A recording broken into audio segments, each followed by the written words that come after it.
buriya hari ibintu bibiri bihuza ubuhamya bw'abantu twari mu Rwanda. Icya mbere niyo kuvuga ngo Imana irandinda. Icya kabiri kiravuga ngo nuko inkotanyi ziraza. Twebwe twabaye hano muri stade, noneho stade barayirasa pe.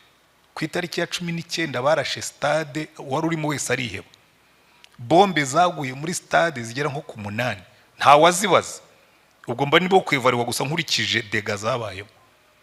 Noneho umukobwa wacu ubu ni umudamu mutoya, ngira ngo nawe yanganaga n'uwo nguko yanganaga.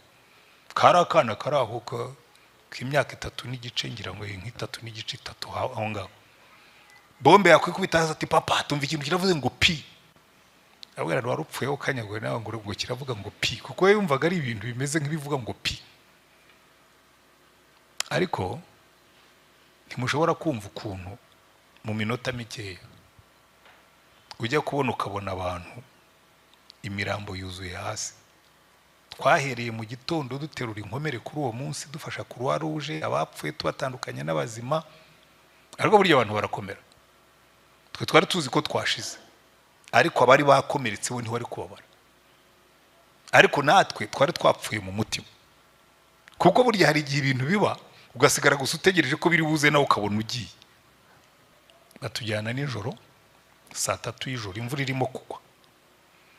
Inzira twanyuzemo kuva hano i Remera ugaca hariya kuri Parlement, kazamuka uriya muhanda wa Nyarutarama, ukamanuka kuri Fawe, ukamanuka hasi muri Batsinda, ukambuka hakurya Kabuye. Ngiye kuyikubarira na ahantu ubundi hagufu ushobora kugenda nk'amasaha 3. Twagenze nk'amasaha 6. Twagurutse ari nka saa 3, twagezeyo mu masaha 9 kubera iki? Twagendaga turi compact, batwegeranije kugira ngo n'intambwe zacu zitumvikana, kandi tugenda mu mvura. Ndibuka twageze Kabuye nka saa 9. Kabuye hari huzuye intumbi, aho wicaraga hose kandagira gukumva kandagiye intumbi, wajya kwicara ukumva. Tugeze turemera turicara turazimenyera. Noneho kuri 19 bararasa, kuri 24 ku cyumweru bati twagiye.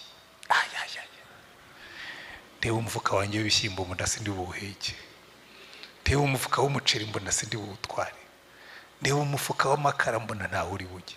Uw'ibirayi byose turahaguruka turagenda, dutwara ibishobotse, ibindi turabisiga. Ubwo igihombo gitangiye kuza, Imana itangiye kwandika 0 mu mufuka. Turagenda rero kwa kundi turimo guhunga, ubwo rero ntwaye ikivarisi kinini kirimo imyenda y'umwana n'iyacu mikeya, twari dufite umwana mutoya. Noneho ivarisi amafaranga aho nayashyize mu mufuka, ivarisi nyifashe gutya, uko imvura igenda igwa, imvura iratera amazi ku note, nanjye nkakubaho ipantaro, tera note nkakubaho ipantaro. Tugeze Kabuye, ikintu cya mbere burya umuntu acekinga naho umutungo uherereye. Nkoze mu mufuka numva nta mafaranga arimo, numva harimo akantu kameze nk'agatobo, akantu k'akabure. Amafaranga yanjye yagiye, nkakuyemo sanga ni za note. Uko nagendaga ivarisi yikubaga ku note nazo zikegerana, uko ngenda imvura igateraho amazi, ivarisi gakuba, ikongera igateraho amazi, ivarisi gakuba. Ibyari inote bihinduka ubupapuro, bihinduka akantu k'akabure kabumbabumbye. Ndagafata ndakareba, ndavuga ni ubukungu bwanjye burangiriye ahangaha. Ndavuga ntiwasigaye no kuzatungwa n'Imana. Hari Imana igusanga ntacyo ufite. Papa ubundi yari umucuruzi, yajyaga ajya i Bugande akazana ibintu, noneho nkaba nzi ko yagiye kurangura nk'uko ubundi yajyaga bikora, kuko babatwaye. We yanagiye nijoro ntibamutwaye, bagiye nijoro. Ngo hari abantu yari aherekeje yabacikishije bagiye i Bugande, hanyuma baramufata, hanyuma baramwica. Nkajya mbona mama arira, ariko nkagira ngo ni caprice wenda za mama zo kurira. Papa yagiye i Bugande, buriya azagaruka. Hari ahantu kugera iwacu hari akantu k'agapando katari karekare cyane, ariko yamanukaga kuri ako gapando. Jye na mukuru wanjye twakundaga kwirukanka tukajya kumusanganira. Yagiraga ikintu cy'igiko babyitaga shati koti, ni amashati yabaga afite imifuka hano na hano na hano na hano. Yakundaga rero gupakiramo amabombo, yaba yagavuye kurangura agapakiramo amabombo. Twebwe rero twamubonaje tukagenda twirukanka tugiye kuvanamo amabombo. Nguma niyo espoir ko azaza. Namenye ko yapfuye ngiye kwiga primaire. yapfuye mfite imyaka 5 ntangira primaire mfite imyaka 7 ubona kuvuga ngo haciyemo imyaka 2 nibo twagiye ku ishuri babaza mama bati se uyu mwana yitwa nde Rutayisire Antoine se ninde Karasira Petro Karavera ariho cyangwa yarapfuye ibyo byose babishyiraga ku ifishi mbona mama arandebye areba hirya areba hirya mwarimu aramubwira se kutavuga abonye amu pressurize ndavuga ati yarapfuye papa yarapfuye ryari yaguye hehe yishwe niki sindi bubaze mama nawe ntigeze abitubwira iyi information ntabonye yahinduye ubuzima bwanjye ubundi nari umwana ukubagana mpinduka umwana wigunga kajya nicara papa yapfuye ryari yaguye hehe yishwe niki yishwe nande bamuhambye bati bamuhambye ku buryo cyabaye ikibazo ndinda mba mukuru cy'ikimbo buriya njya mbabarira abantu bataza aho abantu babo baguye kuko ako gahinda ndakazi no munsi wa gatatu muri kino cyumweru cyo kwibuka ni minsi nkuko bishop yabivuze igigora abantu benshi kandi ni iminsi itamenyerwa ko buri munsi wumva ubuhamya bushya wumva ubuhamya bugoye kubwumva ariko byose bikarangira tuvuga ngo Imana yarakoze buriya hari ibintu bibiri bihuza ubuhamya bw'abantu twari mu Rwanda icya mbere niyo kuvuga ngo Imana irandinda icya kabiri kiravuga ngo nuko inkotanyi ziraza nta buhamya njye numva burangira ibyo bintu byombi bitajemo ariko mbanze mugereho kandi kantu gatoya kuko buriya n'iki cyumweru kigira protocole zacyo mujye mubitekerezaho hatazagira uba offended ubundi muri protocole z'icyumweru cyo kwibuka nawe ukoma amashyi gusa muzabyibuke nubwo tuba turi mu rusengero dukomera Imana amashyi turabikunda bigira ariko burya buri kintu kigira igihe cyacyo n'ikindi kikagira igihe cyacyo hari ubwo babifata nka rebellion batariko twe tuba dukomera Imana yacu amashyi byigeze no kubi urugamba rurerure abantu bavuga ati twebwe tuba tubyinira Imana yacu baravuga ati fine mureba handi muyijyana hatari mu Rwanda twe tuba turimo kwibuka ibibabaje ibyo kubyina mu bikuremo rero ibyo ni ibintu bibiri n'inanga bindi byose mbese bigaragaza yuko abantu bishimye kandi ntabwo bitubuza kwishimira Imana yacu ariko ibyo mujye mubifata mu byibuke kuko hari abantu bamwe bikomeretsa abandi bikabarakaza cyane cyane abantu baba tight kuri za protocole ushobora kuvuga ngo kwibuka genocide yakorewe abatutsi ku nshuro ya 31 havuga ati ntibavuga bavuga ukabona rero hari abantu bagira izo protocole mujye mubyubahiriza bwari uburyo bwo gushyirana mu mucyo kugira ngo atazagira wenda wo byofendinga cyangwa bika ariko ubundi ni periode tumaze imyaka 31 ariko ndacyatangara cyane kuko abantu baracyababara kandi ntabwo ushobora kureka kubabara niyo wamara imyaka 30 40 50 warapfushije ntabwo umuntu wawe wagushiramo kubabara birasanzwe ni ibintu bibaho na Yesu yarababaye yararira rero niyo mpamvu tugiye kwiga amagambo avuga ngo muhumurize abantu banjye turasoma amagambo nihute kuko nintangira gutya hari igihe cyane cyane mu gihe nk'iki cyo kwibuka iyo utangiye utanga ubuhamya message yawe irapfa ndabizi ibyo mvuga ndabizi nabibayemo imyaka n'imyaka message yawe ipfira nawe uratangira ugatanga ubwawe buhamya kandi wowe warushinzwe kwigisha reka rero tujye muri Yesaya igice cya 40 turasoma kuva ku murongo wa 1 tugeze ku murongo wa 9 ubwo buhamya buni ndaza kuba hagati haravuga ngo nimuhumurize abantu banjye mubahumurize niko Imana yanyu ivuga muvuge ibyururutse imitima y'abi Yerusalemu mukomere muhabwire yuko intambara zaho zishize kandi yuko gukiranirwa kwaho hakubabariwe n'ibyaha byaho byose ko babihaniwe kabiri n'Uwiteka nimwumve ijwi ry'urangurura ngo nimutunganirize Uwiteka inzira mu butayu mugororere Imana yacu inzira nyabagendwa mu kidaturwa igikombe cyose kizuzuzwa kandi umusozi wose n'agasozi bizaringanizwa nahagoramye hazagororwa n'inzira zidaharuwe zizaharurwa maze icyubahiro cy'Uwiteka kizahishurwa kandi abantu bose bazakibonera rimwe kuko akanwa k'Uwiteka ariko kabivuze. Ijwi ryaravuze riti rangurura, maze haba bubaza ati ndarangurura iki? Abantu bose bameze nk'ubwatsi n'ubwiza bwaho bwose bumeze nk'uburabyo bwo ku gasozi. Ubwatsi buraraba, uburabyo bugahunguka, kuko umwuka w'Uwiteka buhushyeho. Ni ukuri abantu ni nk'ubwatsi. Ubwatsi buraraba, uburabyo bugahunguka, ariko ijambo ry'Imana yacu rizahora w'iteka ryose. Yewe wumvisha Isiyoni inkuru z'ibyiza, zamuka umusozi muremure. Yewe wumvisha Yerusalemu inkuru z'ibyiza, rangurura ijwi ryawe cyane, rirangurure witinya. Ubwire imidugudu y'Ubuyuda uti dore Imana yayo. Haleluya. Aya ni amagambo meza cyane. Ndagira ngo dusome ayandi dusanga mu Bakorinto ba mbere, kuko nayo ndaza kuyifashisha. Abakorinto ba mbere igice cya mbere. Abakorinto ba mbere igice cya mbere, turava ku murongo wa 18 tugeze ku wa 25. Haravuga ngo ijambo ry'umusaraba kubarimbuka ni ubupfu, ariko kuri twebwe abakizwa ni imbaraga z'Imana, kuko byanditswe ngo nzarimbura ubwenge bw'abanyabwenge n'ubuhanga bw'abahanga nzarura ubusa. Mbese none umunyabwenge arihe? Umwanditsi arihe? Umunyampaka wo muri iki gihe arihe? Ubwenge bw'iyi si yabuhinduye ubupfu, kuko ubwo bwenge bw'Imana bwategetse ko ab'isi badaheshwa kumenya Imana n'ubwenge bw'isi. Imana yishimiye gukirisha abayizera ubupfu bw'ibibwirizwa.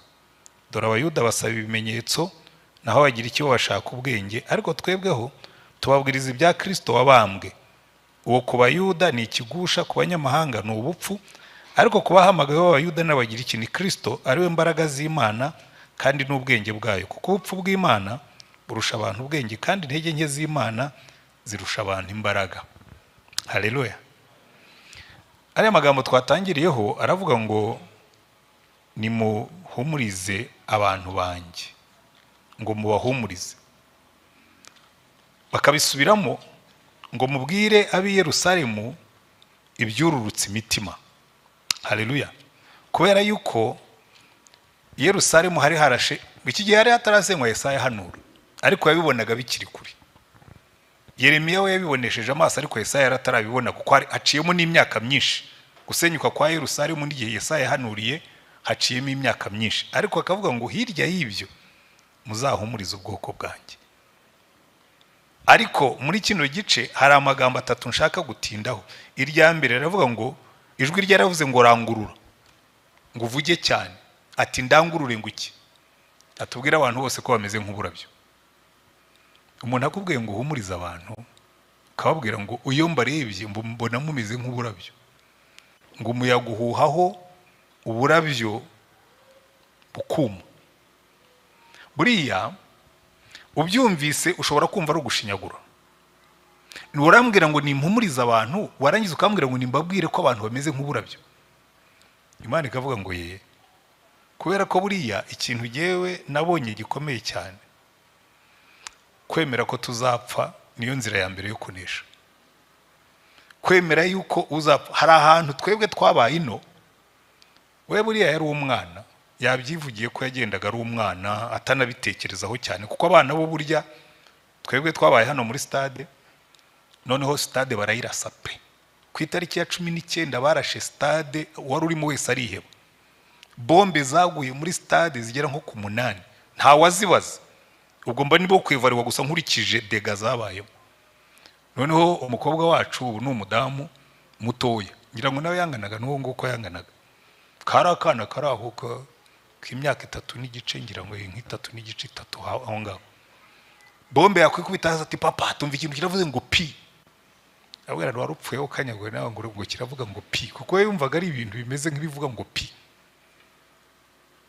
Ariko ntimushobora kumva ukuntu mu minota mikeya ujya kubona ukabona abantu imirambo yuzuye hasi. Twahereye mu gitondo duterura inkomere kuri uwo munsi, dufasha Croix Rouge abapfuye tubatandukanya n'abazima, ariko burya abantu barakomera. Twe twari tuzi ko twashize, usanga hapfuye abantu niba icyo gihe niba twarabaze 35, ni nkaho n'imibare ntawe ifata mu mutwe ko it was traumatic, byari ibintu bihungabanije. Ariko abari bakomeretse bo ntibari kubabara. ariko natwe twari twapfuye mu mutima, kuko burya hari igihe ibintu biba ugasigara gusa utegereje ko biri buze nawe ukabona ugiye. Hanyuma tuva muri stade, twavuye muri stade ku itariki ya 24 batujyana nijoro saa 3 y'ijoro, imvura irimo kugwa. Inzira twanyuzemo kuva hano i Remera ugaca hariya kuri Parlement, ukazamuka uriya muhanda wa Nyarutarama, ukamanuka kuri Fawe, ukamanuka hasi muri Batsinda, ukambuka hakurya i Kabuye. Ngiye kuyikubarira ni ahantu ubundi hagufi ushobora kugenda nk'amasaha 3. Twagenze nk'amasaha 6, twagurutse ari nka saa 3, twagezeyo mu masaha 9. kubera iki? Twagendaga turi compact, batwegeranije kugira ngo n'intambwe zacu zitumvikana, kandi tugenda mu mvura. Ibyo yavugaga nta muntu, baratubwiye ngo umwana turi bwumva kopfoye, abari bahetse abana cyangwa batwaye abana batoya bakora uko ushoboye, bikaba ngombwa byangwa mukamupfuka umunwa kugira ngo batumva ko turimo kugenda. Ndibuka twageze Kabuye nka saa 9. Kabuye hari huzuye intumbi, aho wicaraga hose kandagira gukumva kandagiye intumbi, wajya kwicara ukumva. Tugeze turemera turicara turazimenyera. Niho rero aya magambo bakubwira ngo abantu bameze nk'uburabyo. Buriya gupfa ni ibintu byihuta, ni ibintu iyo uri mu bihe nka biriya ni ibintu byoroha, kandi uvamo urupfu rutakiguteye ubwoba. Giye ni nacyo kintu kintera ikibazo. Buriya hari ikintu cyapfuye muri twe, abantu babaye hano tukabona ibyo bintu, hari ikintu cyapfuye muri twe, ntabwo tugitinya urupfu. Umuntu arakubwira ngo umuntu yapfuye ukumva ni normal yapfuye. Nkanjye njye mbyibazaho nkumva nta santima nyinshi bizana. N'umuntu akambwira ati buriya nkubwira ngo gupfa jewe ni urupfu twarasezeranye ko umunsi ruzaza ruzasanga niteguye, kuko twabanye narwo igihe kirekire. Aha rero ndaza kugaruka inyuma uko Imana yongera ikahindura abantu bazima, kuko ubundi umye muri leta uba wapfuye nka kimwe cya kabiri cya humanity yawe iba yapfuye. Ugasigara baza ko Mana ubu nzongera mbe muzima nge numva ibintu binteye ubwoba. Imana ikakubwira ngo ye, ariko icyambere Imana ibwira abantu ngo abantu bose bameze nk'uburabyo, kuko twese turagenda. Ahubwo ikibazo abantu benshi babaho biyibagije icyo ngicyo, bakiyibagiza ko hari umunsi tuzagenda, ubundi buri muntu wese yagombye kujya yicara.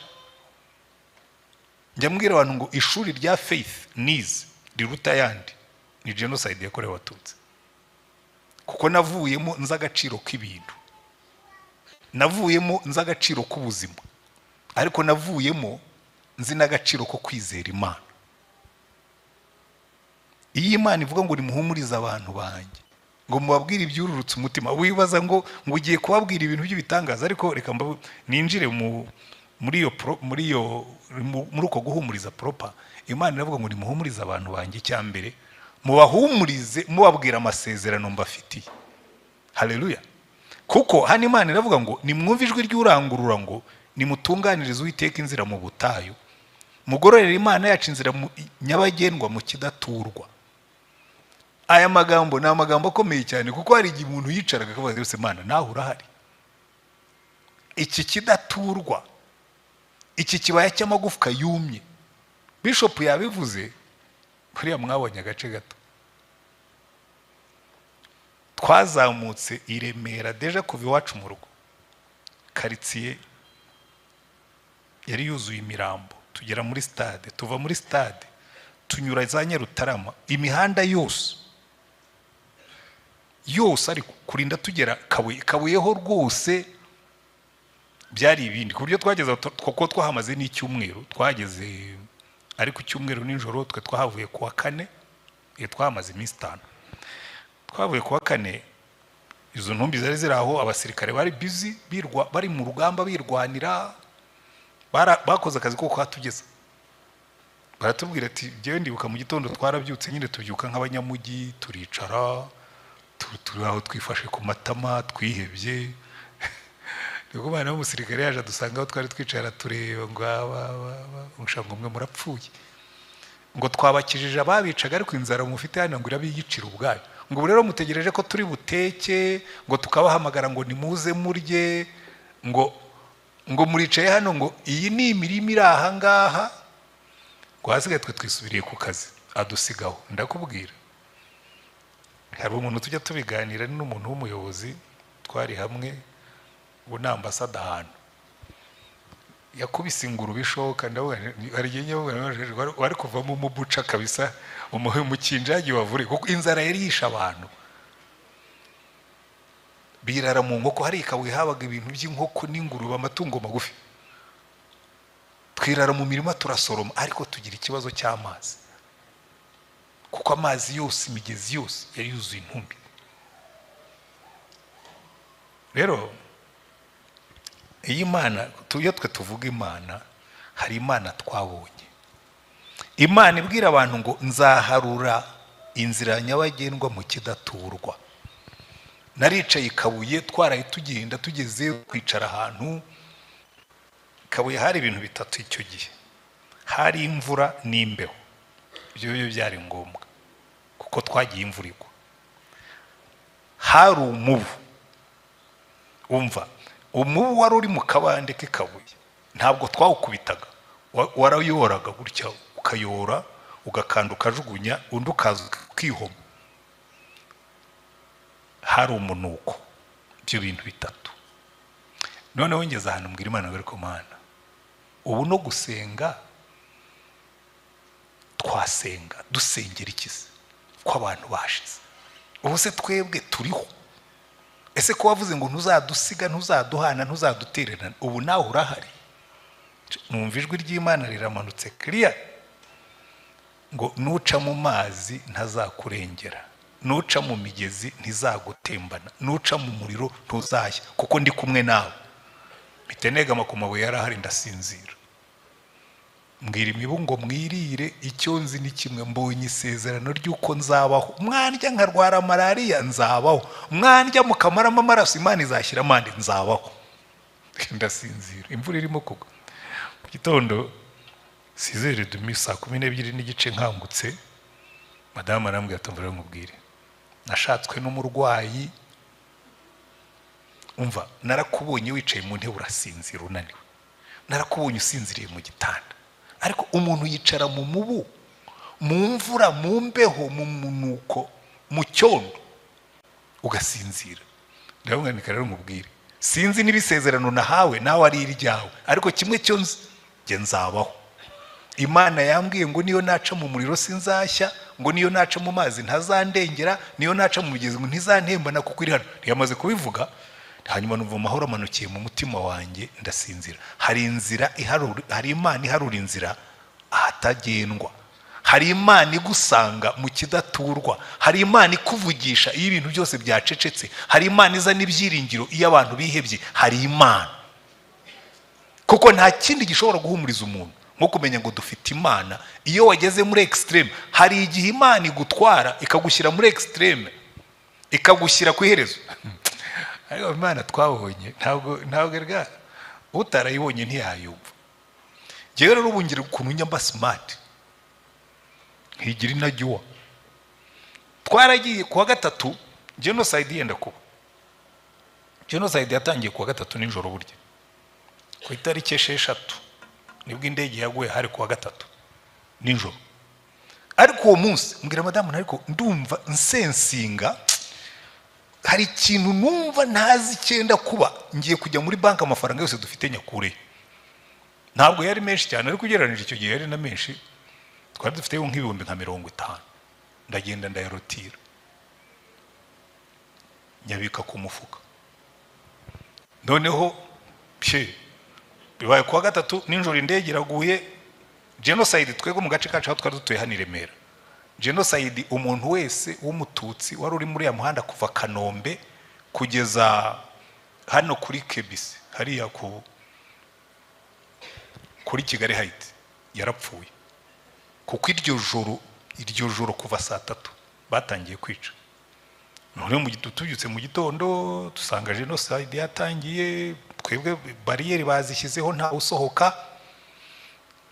Tugira umugisha zone, twari turimo iyi zone inkotanyi zayifashe kare. Iriya koridoro yo kuva kuri Parlement ugera kwa Rando ukagera kuri stade, bayifashe ku itariki ya 7. noneho twebwe iyo koridoro niyo twari dutuyemo twumva turi safe, ariko mabomba akagwa no muri karitsiye intera hamwe zari zikirimo. Abasirikare bazaratuye ati mwese mujye muri stade, nimupfa mupfire nimukira niho tuzabarindira. Turazamuka tujya muri stade. Tugezeyo ya mafaranga yanjye tangira kuba nyine ubusmart bwanjye butangira kugaragara. Icyo gihe abantu bari ugisohoka bakajya mu maduka hano Remera, bakamena amaduka bagacaginga ibintu niko babyitaga. Noneho umubwira madamu reka nkwiriye ibi ndabibona inzara izatera ejo bundi, ibi bintu nibishira hazaza inzara, reka nkwiriye reka twibikeho imifuka, twibikeho umufuka w'ibishyimbo, twibikeho umufuka w'umuceri n'umufuka w'ibirayi n'umufuka w'amakara. Turabiguze byaguraga make. Icyo gihe ngira ngo mu bihumbi byanjye 50 nayo mfite mu mufuka havuyeho ngira ngo nka 20, andi ndayabika nyine precious. Hanyuma baraturasa, Inkotanyi baratubwira ati tuzabakura hano mujye muhora mwiteguye gusa umunsi wo kubajyana. Imifuka nayo guza kuri 18 turayistoka muri stade aho twari turi. Noneho kuri 19 bararasa, kuri 24 ku cyumweru bati twagiye. Tewe umufuka wanjye w'ibishyimbo mbona sindi buheke, tewe umufuka w'umuceri mbona sindi buwutware, tewe umufuka w'amakara mbona ntawe uri bujye, uw'ibirayi byose turahaguruka turagenda dutwara ibishobotse, ibindi turabisiga. Ubwo igihombo gitangiye kuza, Imana itangiye kwandika 0 mu mufuka. Turagenda rero kwa kundi turimo guhunga. Ubwo gihe rero ntwaye ikivarisi kinini kirimo imyenda y'umwana n'iyacu mikeya, twari dufite umwana mutoya. Noneho ivarisi amafaranga aho nayashyize mu mufuka, ivarisi nyifashe gutya, uko imvura igenda igwa, imvura iratera amazi ku note, nanjye nkakubaho ipantaro, tera note nkakubaho ipantaro. Tugeze Ikabuye, ikintu cya mbere buryo umuntu acekinga naho umutungo uherereye. Nkoze mu mufuka numva nta mafaranga arimo, numva harimo akantu kameze nk'agatobo, akantu k'akabure. Amafaranga yanjye yagiye, nkakuyemo nsanga ni za note. Uko nagendaga ivarisi yikubaga ku note nazo zikegerana, uko ngenda imvura igateraho amazi, ivarisi igakuba, ikongera igateraho amazi, ivarisi igakuba, ibyari inote bihinduka ubupapuro, bihinduka akantu k'akabure kabumbabumbye. Ndagafata ndakareba, ndavuga ni ubukungu bwanjye burangiriye aha ngaha.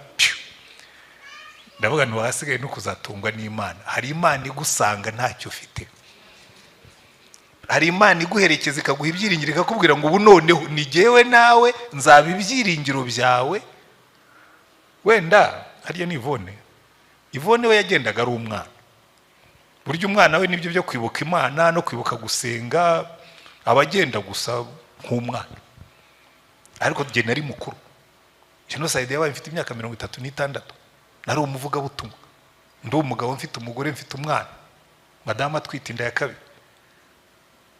Hari ibintu uba wumva nyine, iyo ubwiye abantu ngo nabonye Imana, hari Imana ubona igenda ukayibona iguhagaze hejuru igakinga bukiriye. Baturashe bombe, nitwe twari kubanza gupfa. Barashe muri esikariye twarimo ya 6, iyacira deviyaho nk'imetero 1.5 igwa nkariya. Jye naho nari nicaye nsenga, nari nkanigwa nkariya kuri iriya po kiti po. Igihe tukivuga ngo baraturashe twumva mu 8 barashemo, mu 10 barashemo, muri 12 n'abandi ukicara ukavuga ngo ariko Mana kubera iki jyewe? Hari Imana ivuga ngo muhumurize ubwoko bwanjye, mubabwire ngo nzaharura inzira mu kidaturwa, nzatembesha imigezi mu butayu, nzagendana nabo. Wenda wicayemo hano, erega buriya ibibazo by'abantu ntibijya birangira. Iyo tuvuga ngo muhumurize ubwoko bwanjye mu cyumweru nk'iki, tugomba kwibuka ko turi mu minsi mu myaka 31 ibi bibaye. Ariko nuno munsi ibibazo biracyabaho, nuno munsi abantu baracyajya mu nguni y'ubuzima, nuno munsi abantu baracyabura icyo barya, nuno munsi abantu baracyicara. Ejo nyiri nzazaza kukwishyuza ukiheba. Imana ikakubwira ngo nzaharura inzira mu butayu, nzatembesha imigezi mu kidaturwa, nzazana ibisubizo aho utabitekerezaga. Kuko Imana iravuga ngo nta wategereje Imana uzigera akorwa n'isoni. Haleluya. Reka twihute. Ikintu burya Imana ikoresha ihumuriza ubwoko bwayo, icya mbere ni ukubabwira ngo mbafitiye amasezerano. mbafitiye amasezerano, sinzaguta sinzaguhana, ndi Imana yawe. Amen. Icya kabiri nshaka, kuko nicyo nshaka kuza gutindaho, kuko buri gihumure rikomeye, iryo ni ihumure rituma ubaho. Amen. Hari ihumure rituma ubaho, ariko hariho n'ihumure rituma ukira. Kuko abantu benshi bijya bimbabaza, uzi kubona umuntu wakize genocide bakayikora akayikira akayirokoka, ariko ntakiri ibikomere yasigiye abantu. Ubu ni nabyo bimbabaza cyane. Abantu benshi bacitse ku icumu. Hari aho njya iyo mu byaro cyangwa yewe na hano mu mujyi, ugasanga umuntu kubera kwiheba, kubera kubabara yahindutse umusinzi. Hari abantu b'abakobwa babyaye kubera ko yumvaga ntacyo akera. Hari n'abandi babana agahinda no kubana n'abandi bikamugora. Buriya ntabwo muzi ingaruka za genocide yakorewe Abatutsi, kuko hari n'ibintu bimwe tutitayeho.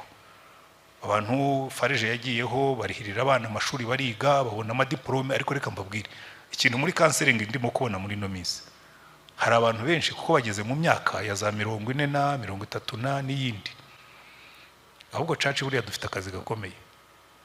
Ukabona abagabo n'abagore byanze pe, byanze. Kubera iki? Muri Yvonne hari ibintu yavuze mutumvise neza. Muri psychology hari ikintu bita emotional account. Iyo nkuze niyitaho, nta muntu unyitaho, nta muntu umpakea, njya kujya mu rugo emotional account yanjye iriho 0. Noneho nagerayo iyo bikiri mu myaka mitoya, nkahugira mu gutanga akaya, kuko mfite abana batoya, mfite abana bakinkeneye, bakazageza ahantu bagera mu butineje bakajya nka sogonderi, mugasigara muri babiri. Noneho akaba ari bwo wibuka yuko nawe ukeneye keya. Umugabo akibuka ko akeneye keya, n'umugore akabyibuka, kandi bombi ntawe uzi kuyitanga. Bikaba ikibazo. Muri no minsi ndimo ndabibona, kubera ko buri genocide izatugiraho ingaruka na nyuma yaho.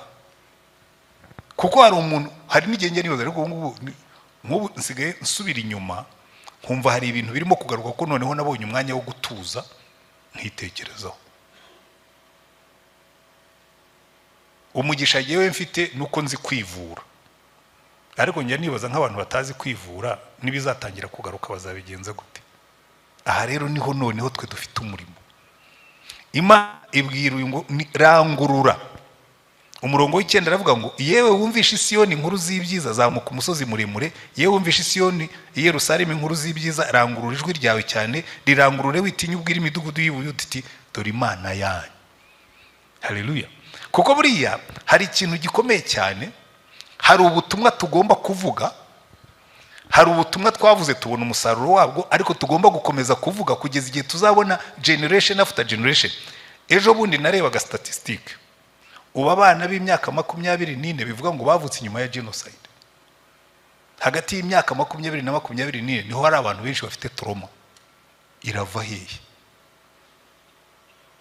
Ibyo bumvise, ibyo babwiwe, ibyo badashobora no gusobanukirwa. Kuko kubaza atari gusa ibi bintu byabaye, kuki twe tutagira grandpa, kuki twe tutagira grandma, kuki twe tutagira ba cousins? Ugasanga n'umubyeyi ntashaka kumubwira byose. Hari abantu nari ndimo kwigisha ejo bundi, umwana w'umukobwa wari urimo yari yazanye na mama we, aravuga ati ibintu nk'ibi mba mbyumviye hano, mama kuki utigeze ubimbwira? Kamubwira ati naraguprotejaga, narakurindaga. Ariko muri uko kumurinda arimo arabona inkuru zidafite n'ibisobanuro, zidashobora no guhaza umutima we. Kabenda mbaho urugero first hand information. Yewe papa bamwishe muri 63 rwose, barangiza vague ya mbere 59-63. We bamwishe hari periode muri Noheli, mwarabyumvise ministre ejo bundi avuga, buriya Noheli ya 63 hapfuye abantu barenze 40,000 mu cyumweru kimwe cya Noheli. Kayibanda yatanze itegeko, bibe ryari itegeko rya leta, ntabwo ari ukuvuga ngo n'abaturage bibwirije, oya, ryari itegeko rya leta, gufata abatutsi bose, aba bacuruzi n'abize n'abandi bakabakuraho. Icyo gihe rero nibwo ba papa bapfuye, kuko papa yari umucuruzi, ubwo nyine yarimo afite amafaranga. Ariko jye nari umwana mutoya, papa ubundi yari umucuruzi, yajyaga ajya i Bugande akazana ibintu, noneho nkaba nzi ko yagiye kurangura nk'uko ubundi yajyaga bikora, kuko babatwaye, we yanagiye nijoro ntibamutwaye, bagiye nijoro, ngo hari abantu yari aherekeje yabacikishije bagiye i Bugande, hanyuma baramufata, hanyuma baramwica. Nkajya mbona mama arira, ariko nkagira ngo ni caprice wenda za mama zo kurira, papa yagiye i Bugande, buriya azagaruka. Hari ahantu kugera iwacu hari akantu k'agapando katari karekare cyane, ariko yamanukaga kuri ako gapando. Jye na mukuru wanjye twakundaga kwirukanka tukajya kumusanganira, yagiraga ikintu babyitaga shati koti, ni amashati yabaga afite imifuka hano na hano na hano na hano. Yakundaga rero gupakiramo amabombo, yewe yagavuye kurangura agapakiramo amabombo, twebwe rero twamubonaje tukagenda twirukanka tugiye kuvanamo amabombo. Ngumana iyo espoir ko azaza. Namenye ko yapfuye ngiye kwiga primaire, yapfuye mfite imyaka 5, ntangira primaire mfite imyaka 7, ubona kuvuga ngo haciyemo imyaka 2, nibwo twagiye ku ishuri babaza mama bati se uyu mwana yitwa nde, Rutayisire Antoine se ninde, Karasira Petro Karavera ariho cyangwa yarapfuye? Ibyo byose babishyiraga ku ifishi. Mbona mama arandebye, areba hirya, areba hirya, mwarimu aramubwira se kutavuga, abonye amupressurize ndavuga ati yarapfuye. Papa yarapfuye, yapfuye ryari, yaguye hehe, yishwe n'iki? Sindi bubaze mama, nawe ntiyigeze abitubwira, iyi information ntabonye. Yahinduye ubuzima bwanjye, ubundi nari umwana ukubagana, mpinduka umwana wigunga, nkajya nicara papa yapfuye ryari, yaguye hehe, yishwe n'iki, yishwe nande, bamuhambye bati, bamuhambye, ku buryo cyabaye ikibazo ndinda mba mukuru cy'ikimbamo. Buriya njya mbabarira abantu batazi aho abantu babo baguye, kuko ako gahinda ndakazi.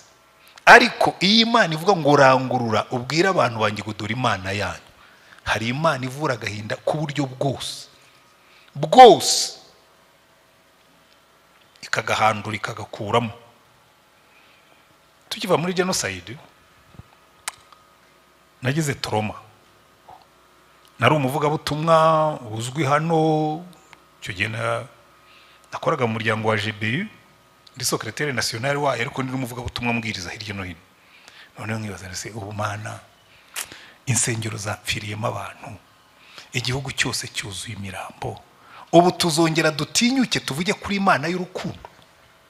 Ubu nzatinyuka mpagarara imbere y'abantu mbabwire ngo Imana irabakunda nyuma y'ibyo twabonye? Bimera nka trauma. Ariko uko ngenda nsenga, Imana irankafatinga, iravuga ngo nimuhumurize ubwoko bwanjye, kandi nimujya kubahumuriza mubabwire ngo dore Imana yanyu. Imana irabanza irambwira ngo aka gahinda mwagize nanjye narakagize, kuko nanjye narapfushije. Buri ikintu cya mbere gituma Imana ishobora kutwumva nuko nayo yigeze kugira agahinda, n'isi irayifasha.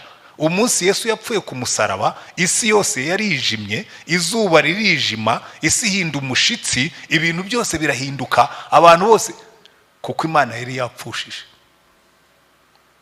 Ngo abantu bigeze kujya hamwe baravuga ati iyi Mana wayizana tukayikubita, ati tukayumvisha ukuntu bimeze. Umwe aravuga tumva je wayizana ikajya mu mwanya wacu, natwe tukajya mu mwanya wayo, igasenga nkanga kuyisubiza, ikumva agahinda dutera iyo dusenga ikanga gusubiza.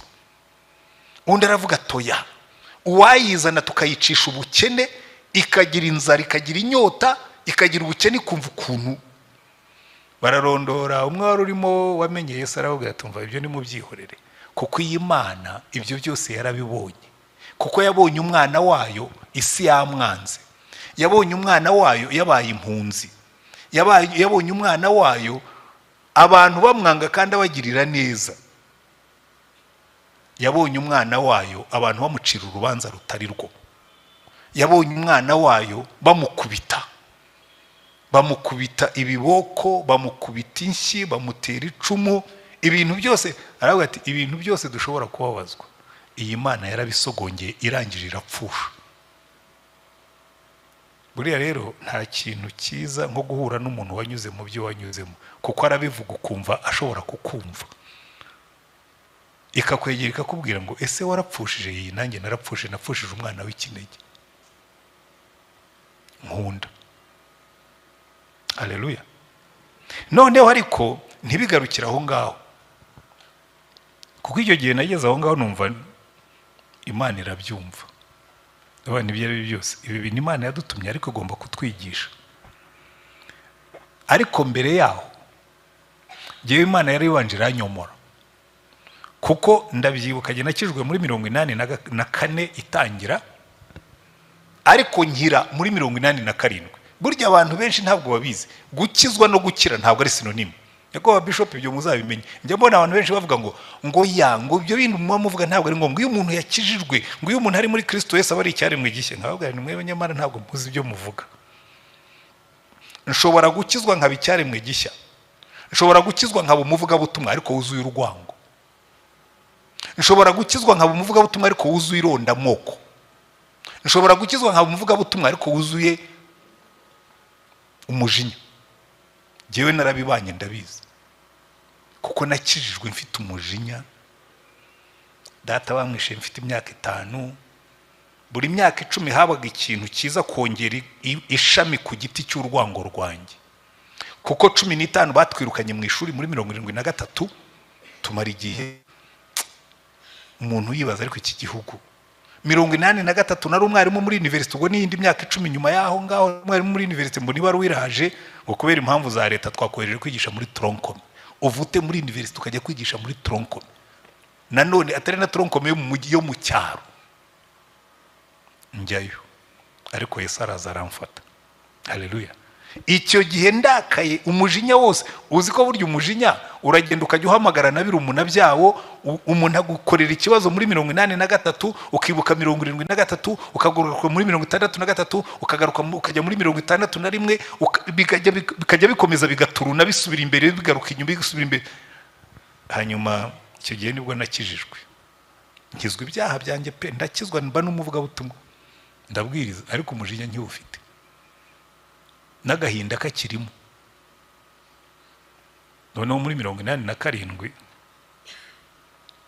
ndibuka icyo gihe nagiye mu nzira y'umusaraba, nari nkiri umukatolike. Jewe narakijijwe ndakomeza nibera umukatolike, ko nakundaga idini yanjye, nize mu seminari.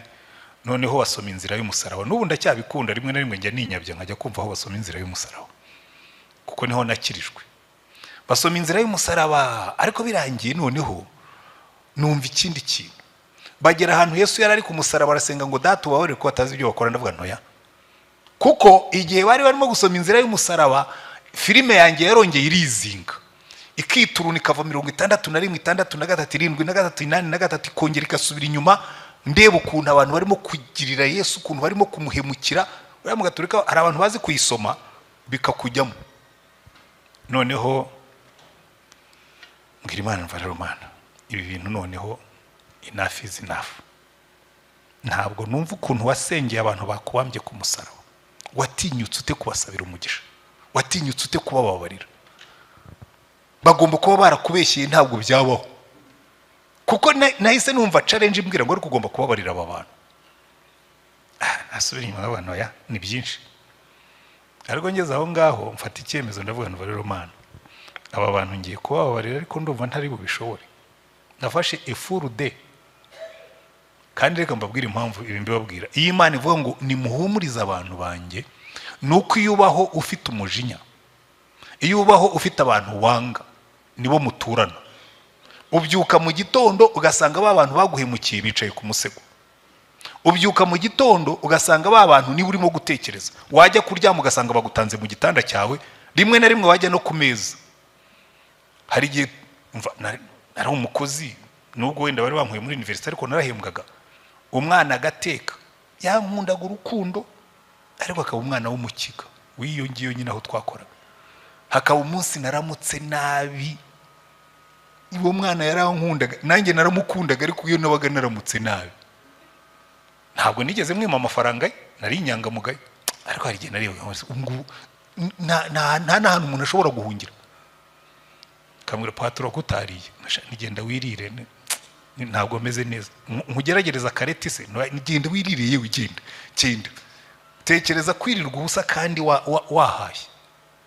Rero Imana itubwira ngo muhumurize abantu banjye, nuko rimwe na rimwe twe turenzaho. Abanyarwanda twe turi n'aba specialiste bo kurenzaho, bakakubwira ngo imirenzaho yera ibijumba, imirenzaho yera urwiri. Ntabwo yera ibijumba ndabarahiye, urenzaho ariko bikajya biturumbuka.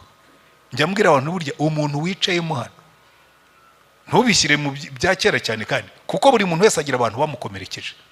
Nutekereza neza uzasanga umuntu wagukomerekeje atura mu gitanda cyawe, wajya kuryama ugasanga yicaye ku musego. Mu gitondo wabyuka ugasanga aracyahari, wajya ku meza ugasanga arakureba, kugeza igihe azakubwira ngo muwo muntu. Buri Imana ikubwira ngo dore Imana yanyu. Hari igihe Pilato yasohoye Yesu arabwira ngo dore umuntu wanyu, eceho ngo amaze kumwambika ikamba ry'amahwa n'ikira aramubwira ati nguyu. Imana yahagaritse Yesu imushyira ku musaraba kugira ngo tujye tubona aho turuhukira. Kuko Bibiliya atubwira muri Yesaya 53 ngo ubwo Yesu yajyaga ku musaraba yari yishyizeho intimba zacu n'imibabaro yacu. Aho niho bihera, intimba zacu n'imibabaro yacu, kugira ngo nituzajya tugira intimba n'imibabaro tumwegere. Mu Baheburayo bakatubwira ngo yababajwe muri byose. Ibi bice 4 umurongo wa 15-16 ngo yababajwe muri byose, ngo kugira ngo ajye ashobora kuruhura abamwegera. Reka wenda mbibasomera uko byanditse. Aravuga ngo kuko tudafite umutambyi mukuru utabasha kubabarana natwe mu ntege nke zacu, ahubwo yageragejwe uburyo bwose nkatwe, keretse yuko atigeze akora icyaha. Nuko twegera intebe y'ubuntu tudatinya, kugira ngo tubabarirwe tubone ubuntu bwo kutabara mu gihe gikwiriye. Yewe nenda kubabwira icyo gihe iyo nzira y'umusaraba yampinduriye ubuzima. Ariko niba Yesu yarababariye aba bantu, kandi gene nabwiye Yesu ngo Yesu nzagukurikira aho wanyuze ntera intambwe mu wayiteye, ariko ngeze aho ndamubwira ntoya aha ngaha ho nzagukurikira mu bindi, ariko hano ndaci ruhande kuko hari ibintu ntashaka gukoraho. Wenda nawe wicayemo hano uyu mugoroba ufite abantu baguhemukiye, ufite abantu bakwambuye, ufite abantu bakubeshyeye. Erega buri muntu wese agira aho akomerekera. Hariho bamwe bakomerekejwe n'ababyeyi, hari abakomerekejwe n'abavandimwe, kandi Abanyarwanda hari amateka dusangiye. Ariko ubundi njye mbabaza gihe sinjye nca ku ruhande. Ubundi abavuye muri Kongo harya mwavuyeyo neza?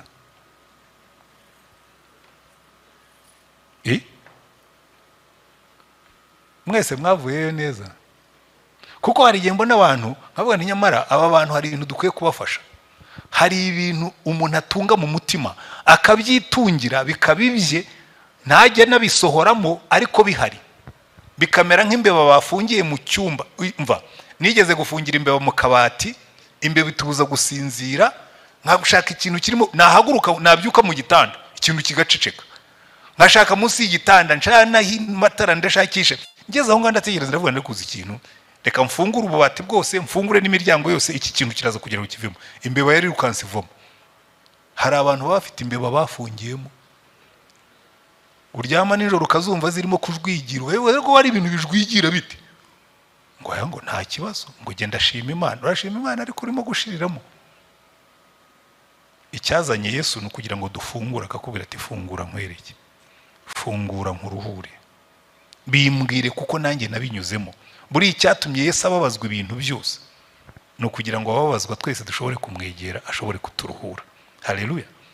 Ariko ikindi kintu nigiye ku musaraba turangije genocide, jewe hari n'igitabo nanditse, nari nzi ko urwo ruhande ruhagije yishyizeho intimba zacu n'imibabaro yacu, nari nzi uko bikora kuko yari yarabinkoreye. Hari umunsi nafashe ndagenda nicara imbere y'Imana, ndabwira ngo Imana, ndaje ngo dukemure kino kibazo. Aba bantu ndabanga kandi uzi icyo mbangira. Ariko ageze barambwira ngo mpurwo rwango rwawe nkuguranire. Ndabimuha,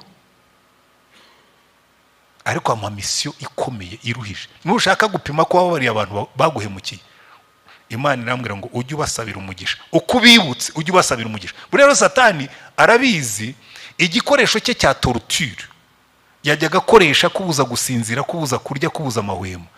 Iyo watangiye kubasabira umugisha aravuga atoya, iyo mbazanye abasabira umugisha, iyo mbazanye bimwegereza Yesu akabikuraho. Jewe rwose nageze aho ngaho ndakira. Noneho reka kaga nabonye nakize pe, naruhutse kuko najyaga nicara nijoro nkabura ibitotsi ndimo gutekereza ukuntu navuye muri universite nkaba nigisha muri sogonderi, ukuntu nari mfite inzu nziza ya kadastre nyibamo nyine ndi umuseribateri, nkaba nsigaye mba mu nzu y'amategura. Byama nijoro, buriya inzu z'amategura zigira ikibazo, iyo yajenze ukajya kumva icyondo kirabanutse no kwitama ngo po, nkakangukira hejuru nkavuga nurabona aho ngeze. Ariko nshima Imana kuko narakangukaga nkahita ntekereza aho navuye. Ariko ngezeho ngo nakanguka nkasenga, nakanguka nkashima Imana, Satani agomba kuba arabinyuze aravuga ati uyu yancitse arandeka. Noneho nzi nahangaha nje kwigisha, wari wamaye kwigisha ku musaraba, nkunda kwigisha ku musaraba cyane, ndaza ndabigisha noneho mbahubwo buhamya, ndababwira ntuyu musaraba urimo imbaraga. Buri iyo Paulo avuga ngo abayuda bashaka ibimenyetso, ngo abagira icyo bagashaka ubwenge, ngo ariko twe tubabwiriza Kristo kandi Kristo wabambwe, ngo ni imbaraga z'Imana kubakizwa. Harimo imbaraga z'agakiza ariko hari n'imbaraga zo gukira. Narabyigishije mbona abantu bose bararakaye, mbona abantu barakobanye, bambwira ariko biriya bintu bavuga wavanze politike n'ubutumwa bwiza, urimo uratanga ubuhamya ngo ndavuga nyamara impamvu nabivuze harimo benshi babikeneye, kuko n'uno mwanya ndimo kubabwira harimo benshi mu bikeneye. Imana irakubwira ngo humuriza abantu banjye, ikababwira ngo mbabwire ngo iki, ngo Yesu yarabambwe arapfa arazuka, kugira ngo ashobore kuruhura abantu bose baremerewe ku mutima. Noneho nyuma ya genocide tutangira kujya mu magereza, nkabase none mu magereza Mana, Imana irambwira ngo ngera urebe ku musaraba, kuko buriya uyu musaraba uyu niwo byiringiro by'abari mu isi. Igihugu cyahuye n'ibibazo nk'ibyo dufite, aka karere kacu, wampa amatorero. Nahoze numva umupasitori umwe arimo kuvuga, ndavuga ntuye ntabwo yigeze ahagarara munsi y'umusaraba to. Numvise avuga ngo muri ino minsi ngo arahitinga, ngo sinzi ubwo niba harabajya bajya kuri YouTube ubwo mvuga muramwumva, ntabwo nkunda gusebanya. Navuze ntuye ntabwo yigeze ahagarara munsi y'umusaraba, aracyafitemo uruburi rw'amoko n'ibindi, ntabwo yahagaze munsi y'uyu musaraba. Uyu musaraba wifitemo imbaraga, kuko icyo gihe ngewe nari nzi uruhande rwa Yesu wishyizeho intimba zacu n'imibabaro yacu. Arambwira ngo hindukira nkwereke ikindi utabonye, ngo n'abariya bafunze bakoze ibi ngibi, ngo nishyizeho ibyaha byabo no gukiranirwa kwabo. Proclaim the cross yuzuye. Ndatangira nimenyereza kubwiriza, nawe ndimo kubwira abacitse ku icumu, nkabwira Yesu wishyizeho intimba zacu n'imibabaro yacu, uturuhura tugashobora kubabara. Ariko njya mu magereza cyo dore ahantu rero Yesu yakoze umurimo. Ahubwo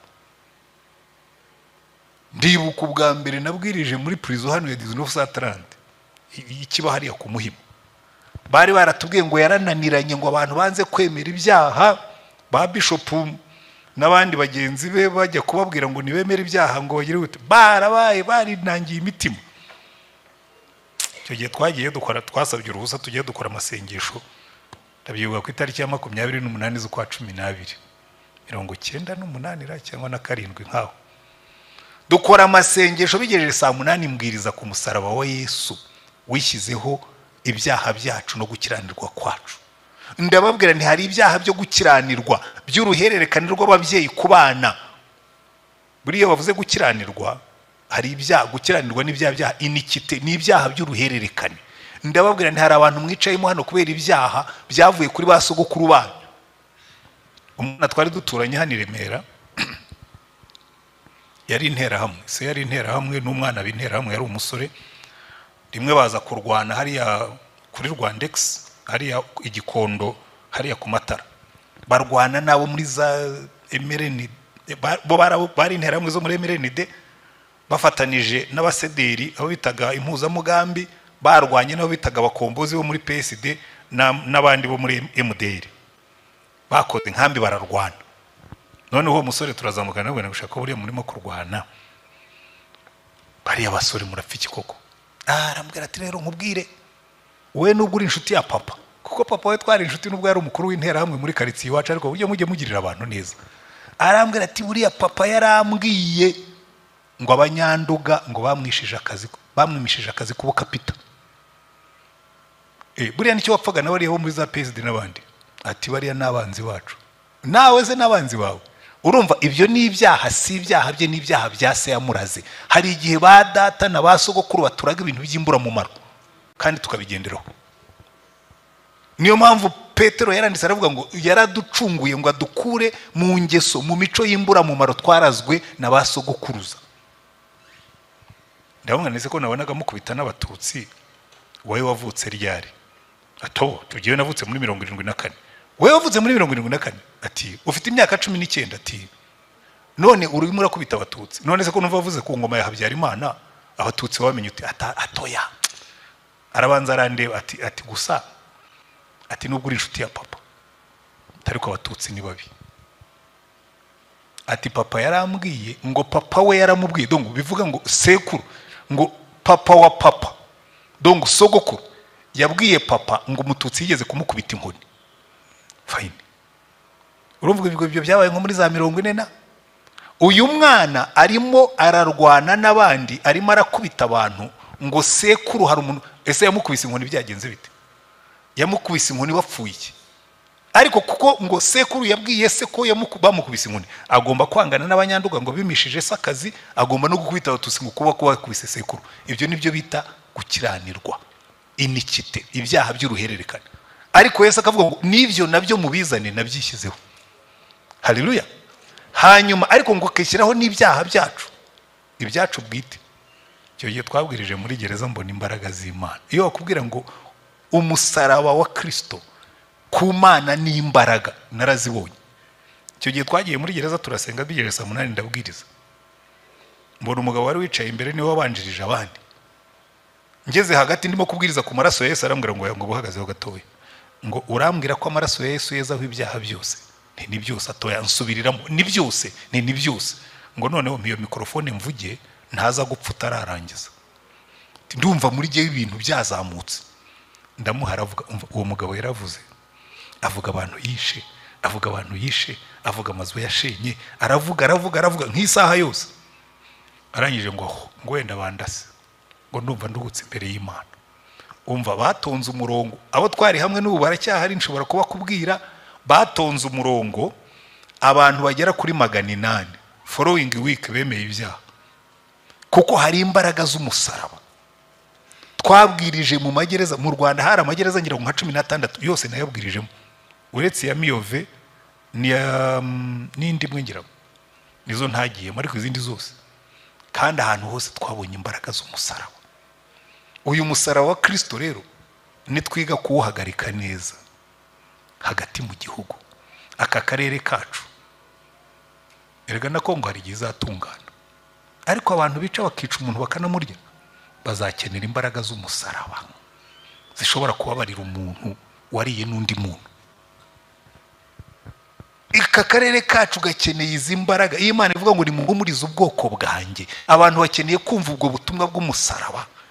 Ufata umuntu wagiriwe nabi wahemukiye, Imana ikamukuba, ikawoza igisebe, yarangiza igashyiramo umuti, igafata wa wundi wahemutse nawe ikamukuba, yarangiza ikamukiza, yarangiza yabegeranya bakiyunga bakabana amahoro. Ubwo nibwo butumwa dukeneye, ariko buzasaba abantu bashobora gutinyuka, bashobora kubwakira. Kuko giye ikintu nabonye abavuga butumwa tugira umusaraba wacu ariko tuzuye, kuko natwe ntituba twarakize. Reka nigarukire ku musaraba woroshye. Kuri uyu mugoroba twicaye hano, erega nubwo turi mu cyumweru cyo kwibuka, abantu baracyahemukirana kandi bose ntabwo bahemukiwe muri ubwo buryo bw'amoko.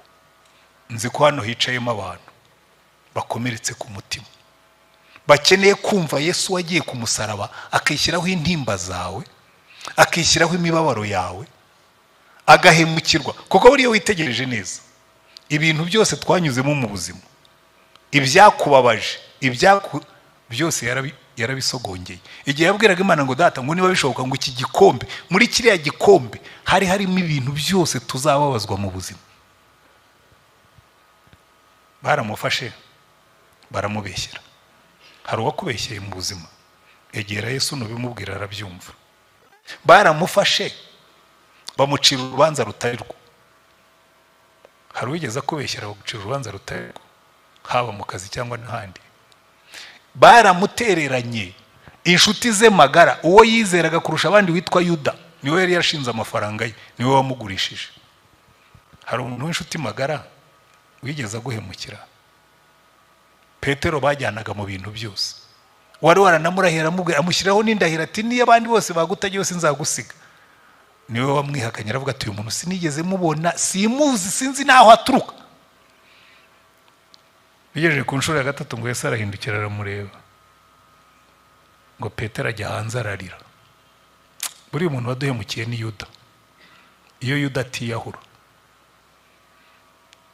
igihe Yesu yatumaga marayika akamubwira ngo genda umbwirire abigishwa banjye na Petero, aba yaramubwiye ati genda umbwirire abigishwa banjye na Yuda na Petero nabo ntibazahabure. Yuda yari kwandika ubutumwa bwiza, ubu bwari kuba bufasha abantu benshi. Kwari kuvuga ati nimutekereze uyu mwami nahemukiye nkamugurisha, yarangiza akanyitura kumbabarira. Ariko yaraduhemukiye, yariyahura, nawe yarihemukiye. Reka ngarukiriza ahangaha. Iyi Imana ivuze ngo nimuhumurize ubwoko bwanjye, twahumuriza tubabwira ngo iyi Imana idufitiye amasezerano. Ariko tunabahumuriza tubabwira ngo nubwo idufitiye amasezerano, hari n'ibyo tugomba kubanza kuvana muri twe kugira ngo ubone kuturuhura. Iteka Yesu avuga ngo jyewe naje kugira ngo mbakureho ikamba ry'ubwirabure, mbahe ikamba ry'icyubahiro. Naje ngo mbakize intimba zanyu, mbahe ikamba ry'umunezero. Wenda wicayemo hano uyu munsi, hari uwaguhemukiye. Ashobora kuba ari umugabo wawe, ashobora kuba ari umubyeyi wawe, ashobora kuba ari umukorege mukorana akazi, ashobora kuba ari umuntu, ashobora kuba ari waranacitse no kwicumu nkatwe twese. Ariko ukabana ku gahinda, ukarenzaho, ugakomeza ubuzima. Ariko hari ahantu bigera bigapfunuka, hari ahantu bigera imbeba zikajya mu kabati zikajwigira.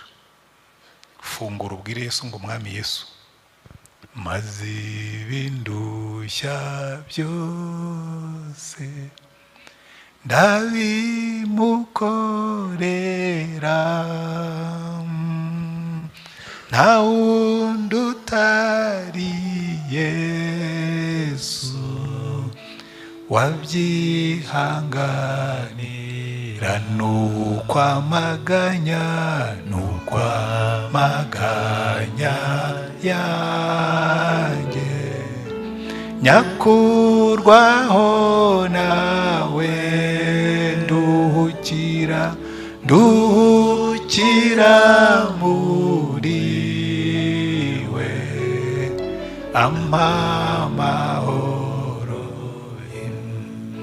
Wenda wicayemo hano uyu munsi ufite ibikugoye, ufite ibikuremereye, ariko Imana iravuze ngo nimuhumurize ubwoko bwanjye, ngo mubabwire ngo dore Imana yanyu, dore umwami wagutambiwe yishyizeho intimba zawe n'imibabaro yawe. Dore umwami wagutambiwe. Kuko erega hari n'igihe dushobora kuba twicayemo hano ntabwo wakoze ibyaha biremereye, ariko burya ibyaha iteka ryose biducira urubanza. Nigeze kubwiriza ahantu muri Ghana, umudiyakoni w'umukecuru ufite imyaka 60 araza arambwira ati nkubwire, ati ndashaka kukubaza ikibazo. Ati mfite icyaha nakoze ndi mutoya, ati ariko cyanze kumvamo. Ati mfite imyaka 19, ati papa ni umupastori. Ati mfite imyaka 19, ati nakoze icyaha ndatwita, ati hanyuma banjyana ahantu nkuramo inda. Ati iteka ryose iyo mpumirije mpita numva icyo kintu kigarutse kikambwira ngo nubwo wihaniye ariko ntabwo ijuru nturimo. Ni iki gicecekesha bene iryo? Ndamubwira neka nkubwire, amaraso ya Yesu atwikira andi maraso yose abaho. Amaraso ya Yesu acecekesha amajwi y'andi maraso yose abaho. Ushobora guhemukira umuntu, ushobora kwihemukira, ushobora gukora ikintu ukajya wumva iteka ryose yigucira urubanza, ariko umusaraba wa Yesu niho hari igisubizo. Muhumurize ubwoko bwanjye. Nababwira inkuru n'izindi nkuru, ariko reka ne kubaraza hano. Ariko niba wicayemo hano wumva umwuka w'Imana yavuganye nawe, ahubwira ngo this is your day, uyu niwo munsi w'ihumure kuri wowe, kuko ngewe ibyo mvuga ndabizi, narabibonye mu buzima bwanjye, narabibonye mu buzima bw'abandi. Uyu mwami wakomeretse ahora yiteguye kuturuhura. Niba wicayemo hano tugiye gusenga Imana, ariko ndashaka kukubwira ikintu kimwe: ibyo waba ufite byose bikuremereye, ibyo waba ufite byose bikunaniye, ibyo waba ufite byose bikugoye, biha uwo mwami. Umubwire ngo mwami Yesu, nabyumvise ko wagiye ku musaraba ku bwanjye. Uriya muntu wananiwe kuva ku musego wawe iteka ryose, ukanguka ugasanga niwe uhari, ujya kuryama ugasanga yagutanze mu buriri kandi mutaryamanye, mumuhereze, umubabarire. Yesu akuguranire, aguha amahoro.